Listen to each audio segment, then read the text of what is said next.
ಎಲ್ಲರಿಗೂ ನವದಿಕ್ಸೂಚಿ ಅಕಾಡೆಮಿಗೆ ಸ್ವಾಗತ.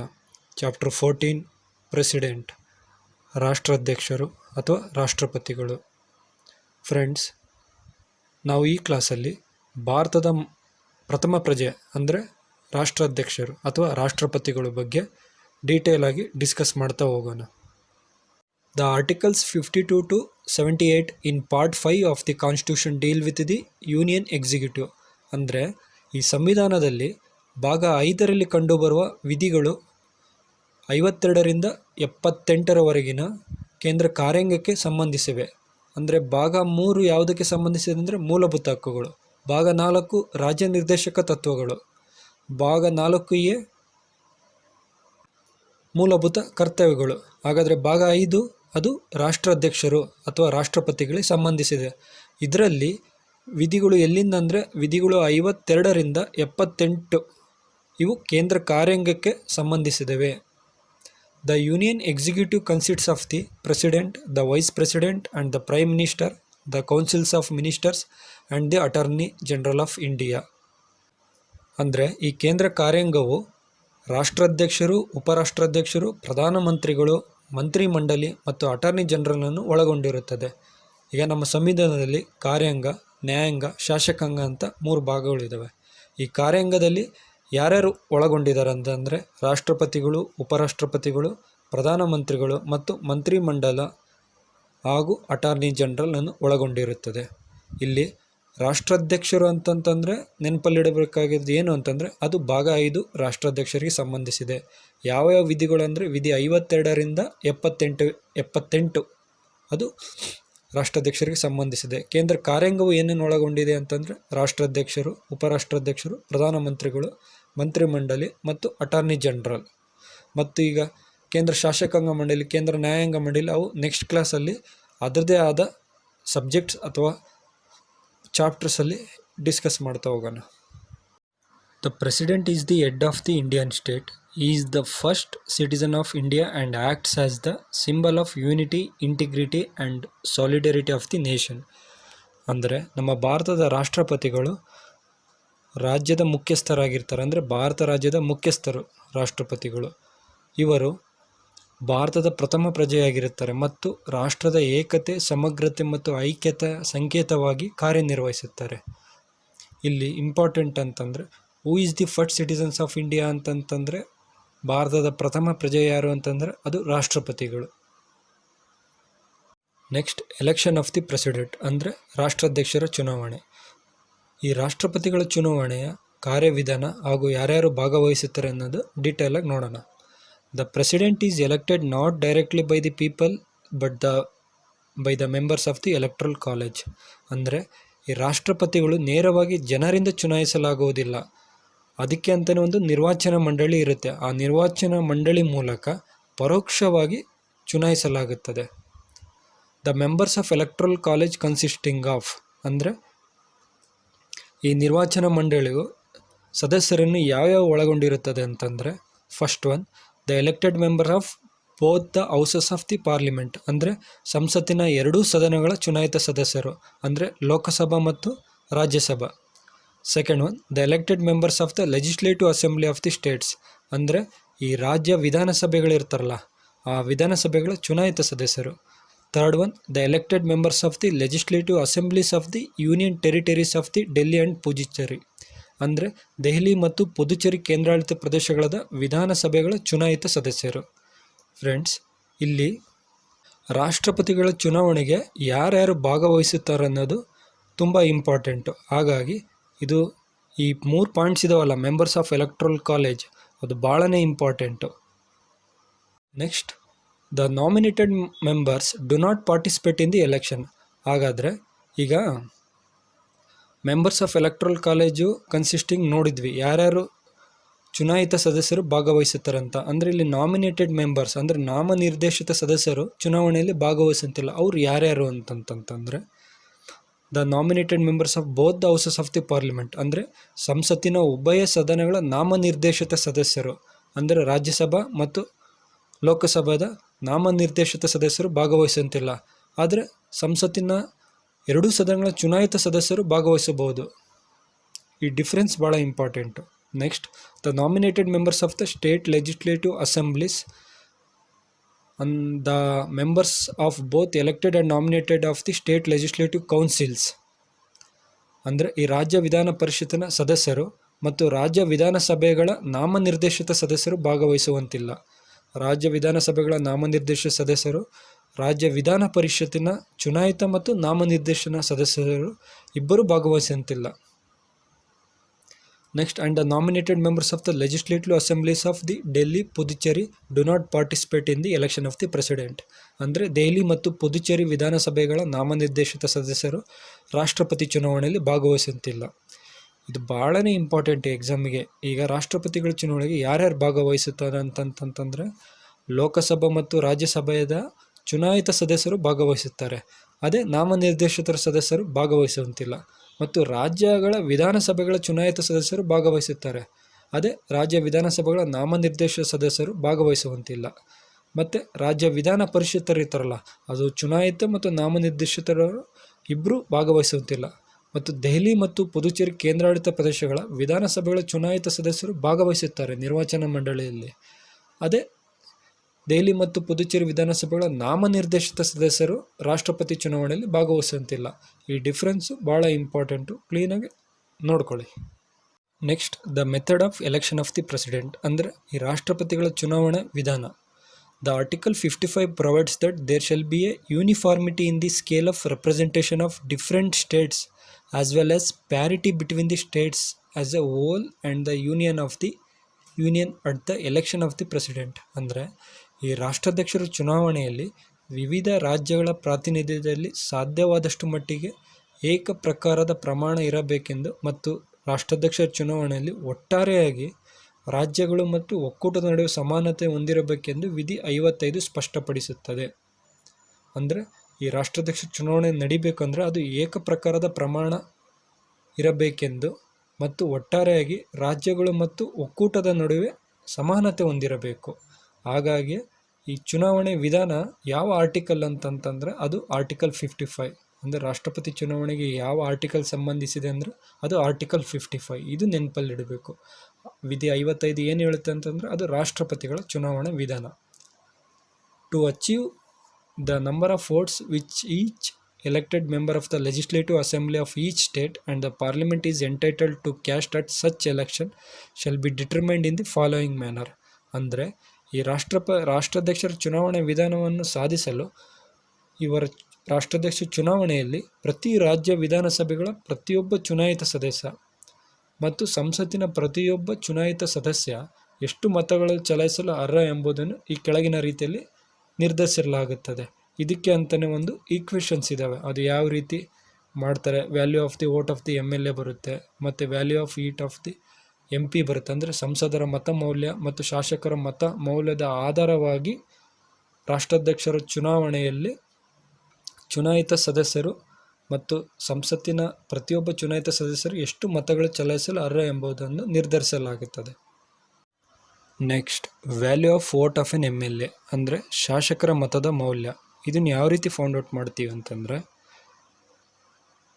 The total population of the respective state divided by the total number of the elected member of the state legislative assembly.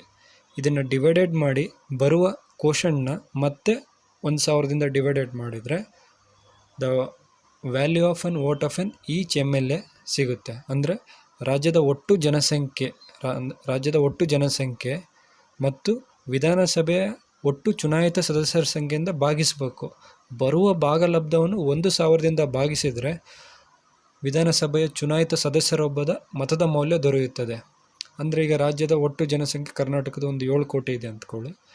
ಮತ್ತು ಅದನ್ನು ವಿಧಾನಸಭೆ ಒಟ್ಟು ಚುನಾಯಿತ ಸದಸ್ಯರ ಸಂಖ್ಯೆಯಿಂದ ಭಾಗವಹಿಸಬೇಕು. ಈಗ ಒಟ್ಟು ಚುನಾಯಿತ ಸದಸ್ಯರ ಸಂಖ್ಯೆ ಅಂದರೆ ಒಂದು 210 ಅಂತ ಇಟ್ಕೋಬೋದು.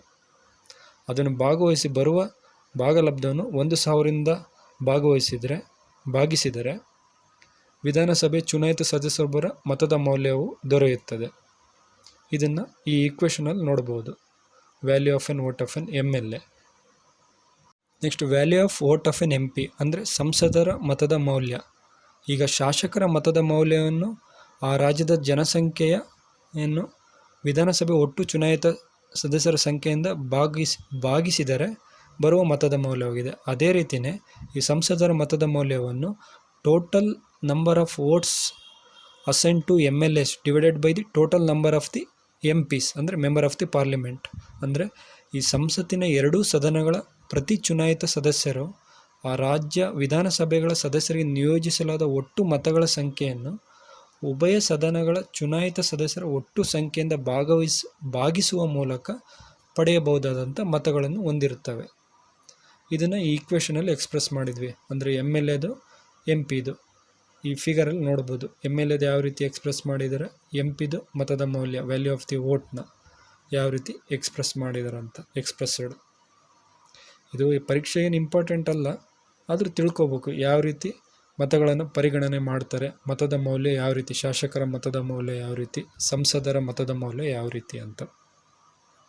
Next, the presidential election is held in accordance with the system of proportional representation by means of the single transferable vote and the voting is by secret ballot. ಅಂದರೆ ಈ ರಾಷ್ಟ್ರಾಧ್ಯಕ್ಷರ ಚುನಾವಣೆಯನ್ನು ಅನುಪಾತದ ಪ್ರಾತಿನಿಧ್ಯದ ವ್ಯವಸ್ಥೆಗೆ ಅನುಗುಣವಾಗಿ ಏಕಮತ ವರ್ಗಾವಣಾ ಪ್ರಮಾಣಾನುಗುಣ ಪದ್ಧತಿಯನ್ನು ಅನುಸರಿಸಲಾಗುತ್ತದೆ. ಇಲ್ಲಿ ಸಿಂಗಲ್ ಟ್ರಾನ್ಸ್ಫರಬಲ್ ವೋಟ್ ಇದು ಭಾಳ ಇಂಪಾರ್ಟೆಂಟು. ಸಿಂಗಲ್ ಟ್ರಾನ್ಸ್ಫರಬಲ್ ವೋಟ್ ಅಂದರೆ ಏಕಮತ ವರ್ಗಾವಣಾ ಪ್ರಮಾಣಾನುಗುಣ ಪದ್ಧತಿಯನ್ನು ಅನುಸರಿಸಲಾಗುತ್ತದೆ. And voting is done by secret ballot ಅಂದರೆ ಮತದಾನವು ರಹಸ್ಯ ಮತದಾನ ಪದ್ಧತಿಯನ್ನು ಅನುಸರಿಸಲಾಗುತ್ತೆ. ಈ ಸೀಕ್ರೆಟ್ ಬ್ಯಾಲೆಟನ್ನು ರಹಸ್ಯ ಮತದಾನ ಪದ್ಧತಿ ಎಂದು ಕರೀತೇವೆ. A candidate in order to be declared elected to the office of the president must secure a fixed quota of votes. The quota of votes is determined by dividing the total number of valid votes polled by the number of candidates to be elected. ಅಂದರೆ ಈ ರಾಷ್ಟ್ರಾಧ್ಯಕ್ಷರ ಕಚೇರಿಗೆ ಚುನಾಯಿತರೆಂದು ಘೋಷಿಸಲು, ಈಗ ಒಬ್ಬರು ಅಭ್ಯರ್ಥಿ ಇರ್ತಾರೆ ರಾಷ್ಟ್ರಾಧ್ಯಕ್ಷರ ಚುನಾವಣೆಗೆ, ಅಭ್ಯರ್ಥಿ ಇಬ್ಬರು ಇರ್ತಾರೆ ಕನ್ನಡದಲ್ಲಿ. ಅಭ್ಯರ್ಥಿಯು ಅಧ್ಯಕ್ಷರ ಕಚೇರಿಗೆ ಚುನಾಯಿತರೆಂದು ಘೋಷಿಸಲು ಅವರಿಗೆ ನಿಗದಿತ ಮತಗಳ ಕೋಟವನ್ನು ಪಡೆದುಕೊಳ್ಳಬೇಕು. ಅಂದರೆ ಇಷ್ಟು ಮತಗಳಂತ ಇರುತ್ತದೆ, ಆ ಕೋಟವನ್ನು ಪಡೆದುಕೊಳ್ಳಬೇಕು. ಮತಗಳ ಕೋಟವನ್ನು ಹೇಗೆ ನಿರ್ಧರಿಸುತ್ತೆ ಅಂತಂದರೆ, ಮತಗಳ ಕೋಟವನ್ನು ಚುನಾಯಿತ ಅಭ್ಯರ್ಥಿಗಳ ಸಂಖ್ಯೆಯಿಂದ ಪಡೆದ ಮಾನ್ಯವಾದ ಮತಗಳ ಒಟ್ಟು ಸಂಖ್ಯೆಯನ್ನು ಭಾಗವಹಿಸುವ ಮೂಲಕ ನಿರ್ಧರಿಸಲಾಗುತ್ತದೆ. ಅಂದರೆ ಈ total votes polled by the total number of candidates to be elected plus 1. ಈ ಈಕ್ವೇಷನಿಂದ ಇದನ್ನು ಚುನಾವಣಾ ಕೋಟಾ ಅಂದರೆ ಎಲೆಕ್ಟ್ರಲ್ ಕೋಟಾವನ್ನು ಫೌಂಡ್ ಮಾಡ್ಬೋದಾಗಿದೆ. ಕ್ವಾಲಿಫಿಕೇಷನ್ ಆ್ಯಂಡ್ ಓತ್ ಅಂದರೆ ಅರ್ಹತೆಗಳು ಮತ್ತು ಪ್ರಮಾಣ ವಚನ. ಅಂದರೆ ರಾಷ್ಟ್ರಾಧ್ಯಕ್ಷರ ಅರ್ಹತೆಗಳು ಮತ್ತು ಅವರ ಪ್ರಮಾಣ ವಚನ. ಇದರಲ್ಲಿ ಫಸ್ಟ್ ಅಂತೂ qualification of the election as A president ಅಂದರೆ ರಾಷ್ಟ್ರಾಧ್ಯಕ್ಷರಿಗೆ ಆಯ್ಕೆ ಮಾಡಲು ಅರ್ಹತೆಗಳು ಯಾವ್ಯಾವು ಅಂದರೆ ಮಾನದಂಡಗಳು ಇರ್ತವೆ. ಈ ರಾಷ್ಟ್ರಾಧ್ಯಕ್ಷರ ಆಯ್ಕೆಯಾಗಿ ಕೆಲವೊಂದು ಕ್ವಾಲಿಫಿಕೇಷನ್ ಅರ್ಹತೆ ಮಾಡುವ ಮಾನದಂಡಗಳು ಯಾವ್ಯಾವು ಅಂತ ಹೇಳೋದಂದರೆ, a person to be eligible for the election as the president should fulfil the following qualification. ಅಂದರೆ ರಾಷ್ಟ್ರಾಧ್ಯಕ್ಷರ ಚುನಾವಣೆಗೆ ಅರ್ಹತೆ ಪಡೆಯುವ ವ್ಯಕ್ತಿ ಈ ಕೆಳಗಿನ ಅರ್ಹತೆಗಳನ್ನು ಪೂರೈಸಬೇಕು. ಅದು ಯಾವ ವಿಧಿ ಅಂದರೆ ವಿಧಿ 58. ಹಾಗಾದರೆ ಆರ್ಟಿಕಲ್ 58 ಏನು ಹೇಳುತ್ತಂತಂದರೆ, article 58 defines the qualification for the election. ಅಂದರೆ ರಾಷ್ಟ್ರಾಧ್ಯಕ್ಷರ ಆಯ್ಕೆ ಮಾಡುವ ಅರ್ಹತೆ ವಿಧಿ 58 ಸ್ಪಷ್ಟಪಡಿಸುತ್ತದೆ.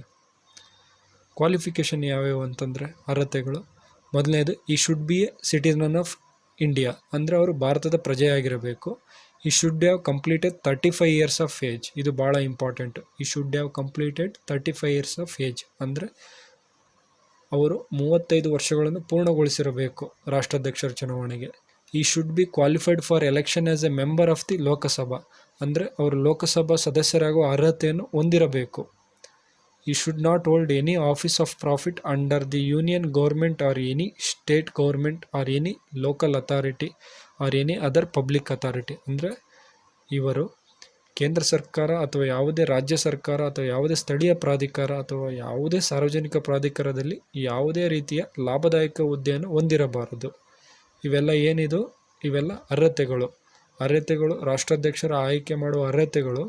ಕ್ವಾಲಿಫಿಕೇಷನು ಯಾವ ವಿಧಿ ಸಂಬಂಧಿಸಿದೆ ಅಂದರೆ ವಿಧಿ 58. ಇದು ನೆನಪಲ್ಲಿಟ್ಟರೆ ಸಾಕು. ವಿಧಿ 58 ರಾಷ್ಟ್ರಾಧ್ಯಕ್ಷರ ಆಯ್ಕೆ ಮಾಡುವ ಅರ್ಹತೆ. ಈ should be completed the 35 years of age ಅಂದರೆ 35 ವರ್ಷ ಕಂಪ್ಲೀಟ್ ಪೂರ್ಣಗೊಳಿಸಿರೋರು ರಾಷ್ಟ್ರಾಧ್ಯಕ್ಷ ಚುನಾವಣೆಗೆ ಅರ್ಹರಾಗಿರುತ್ತಾರೆ. Next, a sitting president or vice president of the union, the governor of any state and a minister of the union or any state is not deemed to hold any office of profit and hence qualified as a presidential candidate. ಅಂದರೆ ಇಲ್ಲಿ ಸಂವಿಧಾನದ ಲಾಭದಾಯಕ ಹುದ್ದೆಗಳೆಂದು ಪರಿಗಣಿಸುವುದಿಲ್ಲ. ಅವು ಯಾವುದು ಅಂತಂತಂದರೆ ಅಧಿಕಾರದಲ್ಲಿರುವ ರಾಷ್ಟ್ರಾಧ್ಯಕ್ಷರು ಅಥವಾ ಉಪರಾಷ್ಟ್ರಾಧ್ಯಕ್ಷರಾಗಿರ್ಬೋದು. ಅಂದರೆ ಪ್ರೆಸೆಂಟ್ ಹಾಲಿ ಅಲ್ಲ, ಅಧಿಕಾರದಲ್ಲಿರುವ ರಾಷ್ಟ್ರಪತಿಗಳಾಗಿರ್ಬೋದು ಅಥವಾ ಉಪರಾಷ್ಟ್ರಪತಿಗಳಾಗಿರ್ಬೋದು ಅಥವಾ ಯಾವುದೇ ರಾಜ್ಯದ ರಾಜ್ಯಪಾಲರು ಅಥವಾ ಕೇಂದ್ರ ಅಥವಾ ಯಾವುದೇ ರಾಜ್ಯ ಮಂತ್ರಿಗಳಾಗಿರಬಹುದು. ಈ ಹುದ್ದೆಗಳನ್ನು ಸಾಂವಿಧಾನಿಕ ಲಾಭದಾಯಕ ಹುದ್ದೆಗಳೆಂದು ಪರಿಗಣಿಸುವುದಿಲ್ಲ.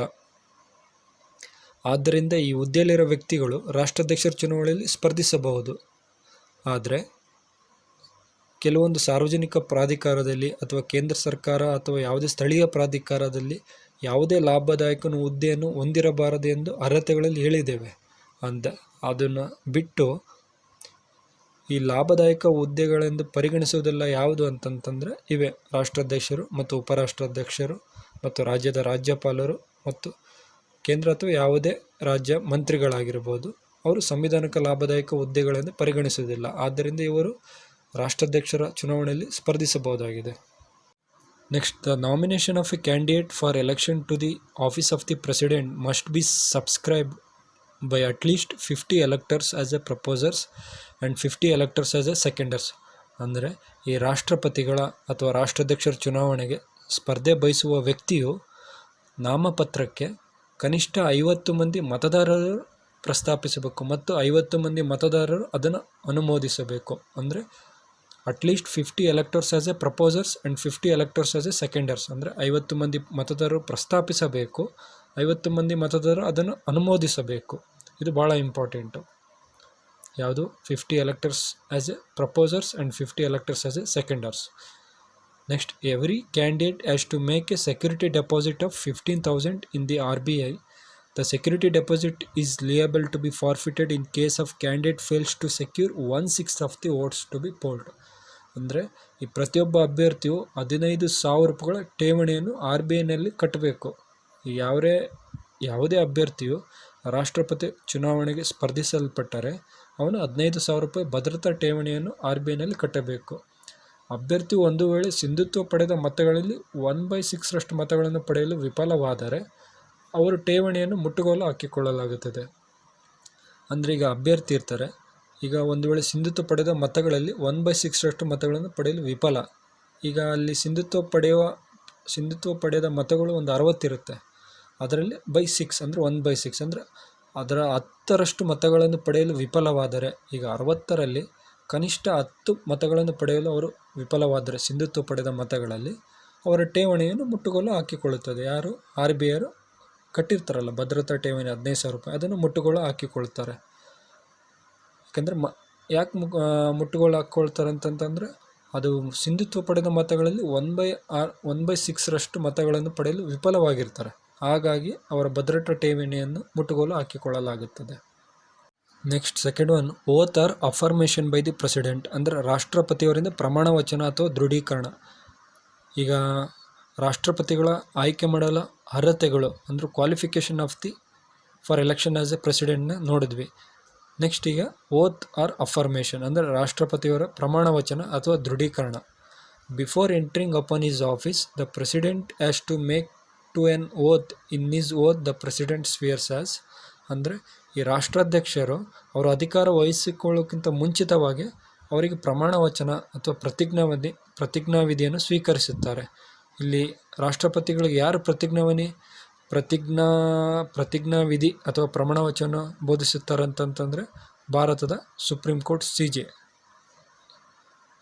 ಅಂದರೆ ಸರ್ವೋಚ್ಚ ನ್ಯಾಯಾಲಯದ chief justice of India, president of ಇಂಡಿಯಾಗೆ ರಾಷ್ಟ್ರಪತಿಗಳಿಗೆ ಪ್ರಮಾಣ ವಚನವನ್ನು ಬೋಧಿಸುತ್ತಾರೆ. ಈ ಪ್ರತಿಜ್ಞಾವಿಧಿ ಓತ್ ಏನೇನಿರುತ್ತೆ? To faithfully execute the office. ಎರಡನೇದು to preserve, protect and defend the constitution and the law. Third one to devote himself to the service and well being of the people of India. Next, ಈ ರಾಷ್ಟ್ರಾಧ್ಯಕ್ಷರು ಅಧಿಕಾರ ವಹಿಸಿಕೊಳ್ಳುವಂಥ ಮುಂಚಿತವಾಗಿ ಪ್ರಮಾಣ ವಚನವನ್ನು ಸ್ವೀಕರಿಸುತ್ತಾರೆ. ಈ ಪ್ರಮಾಣ ವಚನ ಯಾರು ಬೋಧಿಸ್ತಾರೆ ಅಂತಂದರೆ ಭಾರತದ ಸರ್ವೋಚ್ಚ ನ್ಯಾಯಾಲಯದ ಮುಖ್ಯ ನ್ಯಾಯಾಧೀಶರು ರಾಷ್ಟ್ರಪತಿಗಳಿಗೆ ಪ್ರಮಾಣ ವಚನ ಬೋಧಿಸುತ್ತಾರೆ. ಈ ಪ್ರತಿಜ್ಞಾವಿಧಿ ಸ್ವೀಕರಿಸಿದಾಗ ಅವರು ನಿಷ್ಠೆಯಿಂದ ಕಾರ್ಯನಿರ್ವಹಿಸುವುದಾಗಿ, ಎರಡನೇದು ಸಂವಿಧಾನ ಮತ್ತು ಕಾನೂನನ್ನು ಪೋಷಿಸಿ ಸಂರಕ್ಷಿಸುವ ಮತ್ತು ಸಮರ್ಥಿಸಿಕೊಳ್ಳುವುದಾಗಿ, ಮೂರನೇದು ಭಾರತದ ಜನರ ಸೇವೆ ಮತ್ತು ಕಲ್ಯಾಣಕ್ಕಾಗಿ ತನ್ನನ್ನು ತಾನು ಅರ್ಪಿಸಿಕೊಳ್ಳುವುದಾಗಿ ಪ್ರತಿಜ್ಞೆಯನ್ನು ಅಥವಾ ಪ್ರತಿಜ್ಞಾವಿಧಿಯನ್ನು ಸ್ವೀಕರಿಸುತ್ತಾರೆ. Any other person acting as a president or discharging the functions of the president also undertakes the similar oath or affirmation. ಅಂದರೆ ಈ ರಾಷ್ಟ್ರಪತಿಗಳಲ್ಲದೆ ಹಂಗಾಮಿ ರಾಷ್ಟ್ರಾಧ್ಯಕ್ಷರಾಗಿ ಕಾರ್ಯನಿರ್ವಹಿಸುವರು ಅಥವಾ ರಾಷ್ಟ್ರಾಧ್ಯಕ್ಷರ ಕಾರ್ಯನಿರ್ವಹಣೆಗಳನ್ನು ನಿರ್ವಹಿಸುವ ಯಾವುದೇ ಇತರ ವ್ಯಕ್ತಿ ಕೂಡ ಇದೇ ರೀತಿ ಪ್ರಮಾಣ ವಚನ ಅಥವಾ ಪ್ರತಿಜ್ಞಾವಿಧಿಯನ್ನು ಸ್ವೀಕರಿಸಬೇಕು. ಅದು ಹೈಕೋರ್ಟ್ ಸುಪ್ರೀಂ ಕೋರ್ಟ್ ಭಾರತದ ಮುಖ್ಯ ನ್ಯಾಯಾಧೀಶರಿಂದನೇ ಅವರು ಸ್ವೀಕರಿಸುತ್ತಾರೆ. ಅದು ರಾಷ್ಟ್ರಪತಿಗಳು ಏನು ಪ್ರಮಾಣ ವಚನ ಯಾವ ರೀತಿ ಸ್ವೀಕರಿಸುತ್ತಾರೋ ಹಂಗಾಮಿ ರಾಷ್ಟ್ರಾಧ್ಯಕ್ಷರು ಸಹ ಅಥವಾ ರಾಷ್ಟ್ರಾಧ್ಯಕ್ಷರ ಕಾರ್ಯಗಳನ್ನು ನಿರ್ವಹಿಸುವ ಯಾವುದೇ ಇತರ ವ್ಯಕ್ತಿ ಕೂಡ ಇದೇ ರೀತಿಯ ಪ್ರಮಾಣ ವಚನ ಸ್ವೀಕರಿಸ್ತಾರೆ. ಅದು ಏನಂತಾರೆ, ಅವರು ನಿಷ್ಠೆಯಿಂದ ಕಾರ್ಯನಿರ್ವಹಿಸಬೇಕು ಮತ್ತು ಸಂವಿಧಾನ ಬದ್ಧವಾಗಿ ಮತ್ತು ಸಂರಕ್ಷಿಸಿ ಸಮರ್ಥಿಸಿಕೊಳ್ಳುವುದಾಗಿ ಮತ್ತು ಭಾರತದ ಜನತೆ ಸೇವೆ ಮತ್ತು ಕಲ್ಯಾಣಕ್ಕಾಗಿ ತನ್ನನ್ನು ತಾನು ಅರ್ಪಿಸಿಕೊಳ್ಳುವುದಾಗಿ ಪ್ರತಿಜ್ಞಾವಿಧಿಯನ್ನು ಸ್ವೀಕರಿಸುತ್ತಾರೆ. Next, the oath of office to the president is administered by the chief justice of India and in his absence the senior most judge of the supreme court available. ಇದು ಆರ್ಟಿಕಲ್ 60 ಏನು ಹೇಳುತ್ತೆ, ಓತ್ ಆಫ್ ದಿ ಪ್ರೆಸಿಡೆಂಟ್. ಇದು ಭಾಳ important. ಅಂದರೆ ವಿಧಿ 60 ಯಾವುದಕ್ಕೆ ಸಂಬಂಧಪಟ್ಟಿದೆ ಅಂತಂದರೆ ರಾಷ್ಟ್ರಪತಿಗಳಿಗೆ ಪ್ರಮಾಣ ವಚನ, ರಾಷ್ಟ್ರಾಧ್ಯಕ್ಷರ ಪ್ರಮಾಣ ವಚನ ಯಾವ ವಿಧಿ ಹೇಳುತ್ತಂದರೆ ವಿಧಿ 60 ರಾಷ್ಟ್ರಪತಿಗಳಿಗೆ ಅಧಿಕಾರದ ಪ್ರಮಾಣ ವಚನವನ್ನು ಭಾರತದ ಮುಖ್ಯ ನ್ಯಾಯಾಧೀಶರು ಬೋಧಿಸುತ್ತಾರೆ ಮತ್ತು ಅವರ ಅನುಪಸ್ಥಿತಿಯಲ್ಲಿ ಲಭ್ಯ ಇರುವ ಸುಪ್ರೀಂ ಕೋರ್ಟ್ನ ಹಿರಿಯ ನ್ಯಾಯಾಧೀಶರು ಬೋಧಿಸುತ್ತಾರೆ. ಇಲ್ಲಿ ಏನು ತುಂಬ ಇಂಪಾರ್ಟೆಂಟ್ ಅಂತಂದರೆ ವಿಧಿ 60 ಏನು ಹೇಳುತ್ತದೆ, ರಾಷ್ಟ್ರಾಧ್ಯಕ್ಷರ ಪ್ರಮಾಣ ವಚನ ಅದು ಯಾರು ಬೋಧಿಸುತ್ತೆ ಅಂತಂದರೆ ಭಾರತದ ಮುಖ್ಯ ನ್ಯಾಯಾಧೀಶರು, ಅಂದರೆ ಸುಪ್ರೀಂ ಕೋರ್ಟ್ನ ಮುಖ್ಯ ನ್ಯಾಯಾಧೀಶರು. ಸುಪ್ರೀಂ ಕೋರ್ಟ್ನ ಮುಖ್ಯ ನ್ಯಾಯಾಧೀಶರು ಏನಾರ ಇರಲಿಲ್ಲ ಅಂತಂದರೆ ಅಥವಾ ಅವರ ಅನುಪಸ್ಥಿತಿಯಲ್ಲಿ ಲಭ್ಯವಿರುವ ಸುಪ್ರೀಂ ಕೋರ್ಟ್ನ ಹಿರಿಯ ನ್ಯಾಯಾಧೀಶರು ಪ್ರಮಾಣ ವಚನ ಬೋಧಿಸುತ್ತಾರೆ. ಅದೇ ಗವರ್ನರ್ ಆಫ್ ದಿ ಸ್ಟೇಟ್ ಆದರೆ chief justice of the high court, ಅಂದರೆ ರಾಜ್ಯಪಾಲರಿಗೆ ಕರ್ನಾಟಕದ ಆ ರಾಜ್ಯದ ಅಥವಾ ಕರ್ನಾಟಕ ಆಗಲಿ ಅಥವಾ ಸಂಬಂಧಪಟ್ಟ ರಾಜ್ಯದ ಹೈಕೋರ್ಟ್ನ ಮುಖ್ಯ ನ್ಯಾಯಮೂರ್ತಿಗಳು ಗವರ್ನರಿಗೆ ಪ್ರಮಾಣ ವಚನ ಬೋಧಿಸುತ್ತಾರೆ. ನೆಕ್ಸ್ಟ್, ಪ್ರಿವಿಲೇಜಸ್ ಆ್ಯಂಡ್ ಇಮ್ಯುನಿಟೀಸ್ ಅಂದರೆ ಸೌಲಭ್ಯಗಳು ಮತ್ತು ವಿನಾಯಿತಿಗಳು. ಅಂದರೆ ಈ ರಾಷ್ಟ್ರಾಧ್ಯಕ್ಷರಿಗೆ ಯಾವ್ಯಾವ ಸೌಲಭ್ಯಗಳು ಮತ್ತು ವಿನಾಯಿತಿಗಳು ಕೊಟ್ಟಿದ್ದೇವೆ ಅಂದರೆ, the president is entitled to a number of privileges and immunities. He enjoys personal immunity from legal liability for his official acts. ಅಂದರೆ ರಾಷ್ಟ್ರಪತಿಗಳು ಅಥವಾ ರಾಷ್ಟ್ರಾಧ್ಯಕ್ಷರು ಹಲವಾರು ಸವಲತ್ತುಗಳನ್ನು ಮತ್ತು ವಿನಾಯಿತಿಗಳಿಂದ ಅರ್ಹರಾಗಿದ್ದಾರೆ. ಅವರು ತಮ್ಮ ಅಧಿಕೃತ ಕಾರ್ಯಗಳಿಗೆ ಸಂಬಂಧಿಸಿದಂತೆ ಕಾನೂನು ಬಾಧ್ಯತೆಯಿಂದ ವೈಯಕ್ತಿಕ ವಿನಾಯಿತಿಯನ್ನು ಹೊಂದಿದ್ದಾರೆ. ಆರ್ಟಿಕಲ್ 361 ಏನು ಹೇಳುತ್ತೆ ಅಂತಂದರೆ, during his term of office, ಅಂದರೆ during president term of office is immune from any criminal proceedings even in respect of his personal acts. He cannot be arrested or imprisoned. ಅಂದರೆ ವಿಧಿ 361 ಏನು ಹೇಳುತ್ತಂದರೆ, ಈ ರಾಷ್ಟ್ರಾಧ್ಯಕ್ಷರ ಅಧಿಕಾರಾವಧಿಯಲ್ಲಿ ಇವರ ವಿರುದ್ಧ ಯಾವುದೇ ಕ್ರಿಮಿನಲ್ ಮೊಕದ್ದಮೆಯನ್ನು ನ್ಯಾಯಾಲಯದಲ್ಲಿ ಹೂಡುವಂತಿಲ್ಲ, ಇವರನ್ನು ಬಂಧಿಸುವಂತಿಲ್ಲ. ಇದೊಂದೇ ಅವರಿಗೆ ಈ ವಿಧಿ 361 ಏನು ಹೇಳುತ್ತಂತಂದರೆ, ರಾಷ್ಟ್ರಾಧ್ಯಕ್ಷರನ್ನು ಬಂಧಿಸುವಂತಿಲ್ಲ, ಅವರ ವಿರುದ್ಧ ಯಾವುದೇ ಕ್ರಿಮಿನಲ್ ಮೊಕದ್ದಮೆಯನ್ನು ನ್ಯಾಯಾಲಯದಲ್ಲಿ ಹೂಡುವಂತಿಲ್ಲ. ಅಂದರೆ ಅವರ ಅಧಿಕಾರಾವಧಿಯಲ್ಲಿದ್ದಾಗ ಅವರನ್ನು ಬಂಧಿಸುವಂತಿಲ್ಲ. But after giving 2 months notice civil proceedings can be instituted against him during his term of office in respect of his personal acts. ಆದರೆ ಅಂದರೆ ಈಗ ಅವರ ಅಧಿಕಾರಾವಧಿಯಲ್ಲಿ ಬಂಧಿಸುವಂತಲ್ಲಂತೆ ಇದೆ, ಯಾವುದೇ ಕ್ರಿಮಿನಲ್ ಮೊಕದ್ದಮೆಯನ್ನು ನ್ಯಾಯಾಲಯದಲ್ಲಿ ಹೂಡುವಂತಲ್ಲಿದೆ ವಿಧಿ 361 ಪ್ರಕಾರ. ಆದರೆ ಅವರಿಗೆ ನೋಟಿಸ್ ನೀಡಿದ 2 ತಿಂಗಳ ನಂತರ ತನ್ನ ವೈಯಕ್ತಿಕ ಕಾರ್ಯಗಳಿಗೆ ಸಂಬಂಧಿಸಿದಂತೆ ಅಧಿಕಾರಾವಧಿಯಲ್ಲಿ ಇವರ ವಿರುದ್ಧ ಸಿವಿಲ್ ಮೊಕದ್ದಮೆಯನ್ನು ಹೂಡಬಹುದಾಗಿದೆ. ಅಂದರೆ ಇವರನ್ನು ಬಂಧಿಸುವಂತಿಲ್ಲ. ಈಗ ಒಂದು ನೋಟಿಸ್ ನೀಡೋದು 2 ತಿಂಗಳ ಈಗ ನೋಟಿಸ್ ನೀಡಿ 2 ತಿಂಗಳ ನಂತರ ತನ್ನ ವೈಯಕ್ತಿಕ ಕಾರ್ಯಗಳಿಗೆ ಸಂಬಂಧಿಸಿದಂತೆ ಅವರ ಅಧಿಕಾರ ಅವಧಿಯಲ್ಲಿ ಇದ್ದಾಗೆ ಅವರ ವಿರುದ್ಧ ಸಿವಿಲ್ ಮೊಕದ್ದಮೆಗಳನ್ನು ಹೂಡಬಹುದು. Thanks for watching this video. Please like, comment and share this video. ಇದೇ ರೀತಿ ಗುಡ್ ಕಂಟೆಂಟ್ ವೀಡಿಯೋಸಿಗೆ ನಿಮ್ಮ ಸಹಕಾರ ನಮಗೆ ಅಗತ್ಯವಾಗಿದೆ.